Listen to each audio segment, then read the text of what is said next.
company, and my dad started Fortress Windows 26 years ago, no, 25 years ago in July, just gone. I looked after, well, originally, primarily, I was fitter, I was an installer. You know, that's what I did. But at the time, you know, when we first started, it was just me and my dad. My dad used to come out fitting 3 days a week with me as well. And then, you know, you do a few sales and bits and bobs. We sort of grew the business bit by bit, and things were going well. Got ourselves a good reputation. Yeah. It was only the last sort of couple of years I'm looking at things and I'm thinking, you know, we weren't making any money. You know, and I put a lot of hours in. You know, I think something's wrong here. Something fundamentally is wrong.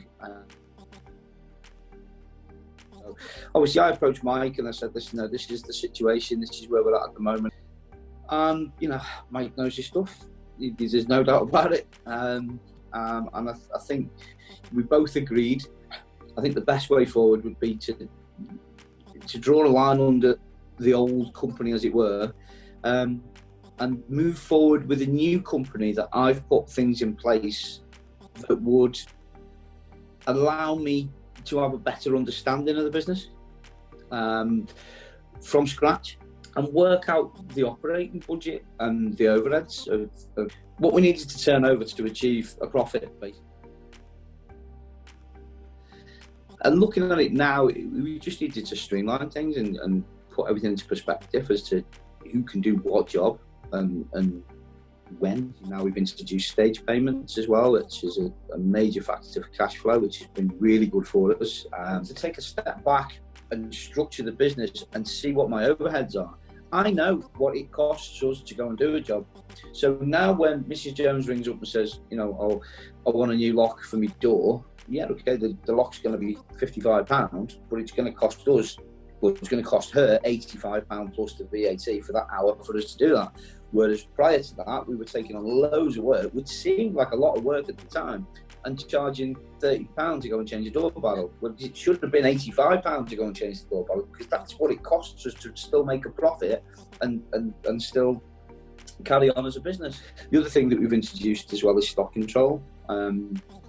Every job that we do, you know, the lads have to sign to say that they took X amount of trims, X amount of silicone, etc., etc. It's very difficult to keep that down to a T, but you know, now the lads know that we're monitoring what's going out for a start, but also we can allocate that to a job. And what I'm doing at the moment is, because of the structure that Mike's put in place, what he's helped us put in place regarding spreadsheets for job profit and loss, etc., for every job. So it pulls in the costings from everywhere, yeah, and puts it into that spreadsheet. And we can allocate how many days it was fitted, which team fitted it. We can now look at that, and we can pull something up and say, well, okay, listen, we've made 300 quid on that job. We were there for a day. Yeah, you know, that's all good. But that's after all the overheads, which is what we needed to be able to see.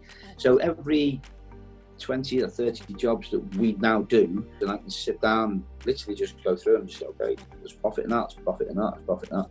That one was a bit tight, that one was a loss. Why was that a loss? And I'd probably say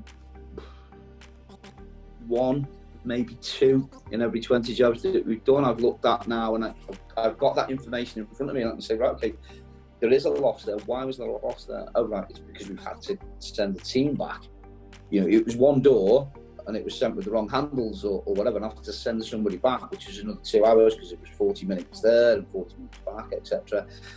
That's why we've made a loss. And then if there is a bigger fundamental issue, and it's to do with what we've sold it at and what we bought it at, you know, I can address that now as opposed to in 12 months' time when I get the accounts back. I wouldn't say that, you know, I wouldn't have done it without Mike, but I don't think I'd be in the position that I'm in now without Mike. Yeah, and Sternfenster in general, as a company, they're good to deal with.